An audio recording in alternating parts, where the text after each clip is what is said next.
ஆயிரம் ஆண்டுகளாக மக்களின் இதயத்தில் வாழும் ஒரு தெய்வீக காதல் கதையை பார்க்க போகிறோம். இது ராதையும் கிருஷ்ணரும் பற்றிய காதல் கதை. இந்த கதை வெறும் காதல் அல்ல, பக்தி, தியாகம் மற்றும் ஆன்மீக இணைப்பின் அடையாளமாக பலர் கருதுகின்றனர். யமுனை நதிக்கரையில் அமைந்திருந்த பிருந்தாவன சிறுவனாக கிருஷ்ணர் புல்லாங்குழல் வாசித்து அனைவரின் மனதையும் கவர்ந்தார். அந்த இணைய இசையால் ஈர்க்கப்பட்டவர்களில் ராதையும் ஒருவர். காலப்போக்கில் இருவரும் ஆழமான அன்பும் புரிதலும் உருவானது. கிருஷ்ணரின் புல்லாங்குழலில் ஒலித்தாலே ராதையின் மனம் மகிழ்ந்து அவரை தேடி செல்வாள். அவர்களின் உறவு உலக ஆசைகளை தாண்டியே தூய அன்பாக பக்தி மரபுகளில் வர்ணிக்கப்படுகிறது. ஒரு பௌர்ணமி இரவில் கோபிகைகளுடன் கிருஷ்ணர் ராசலீலை ஆடினார். பக்தி இலக்கியங்களில் ஒவ்வொருவருக்கும் தன்னுடன் மட்டுமே கிருஷ்ணர் இருப்பதாக உணர வைத்த தெய்வீக நிகழ்வாக இது கூறப்படுகிறது.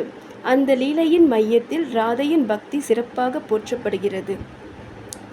ஆனால் அந்த மகிழ்ச்சி நீண்ட நாட்களாக நீடிக்கவில்லை. கம்சனை எதிர்கொள்ளவும் தனது தர்மத்தை நிறைவேற்றவும் கிருஷ்ணர் மதுராவிற்கு புறப்பட வேண்டிய சூழல் வந்தது. ராதை பிருந்தாவனத்தில் இருந்தார். உடலால் பிரிந்தாலும் மனதால் இருவரும் என்றும் ஒன்றாக இருந்தனர் என்று பக்தி மரபுகள் கூறப்படுகின்றன. இந்த பிரிவே அன்பின் இன்னும் உயர்ந்த ஆன்மீக நிலைக்கு கொண்டு சென்றதற்கான பல கவிஞர்களும் பக்தர்களும் பாடியுள்ளனர். ராதா கிருஷ்ணர் கதை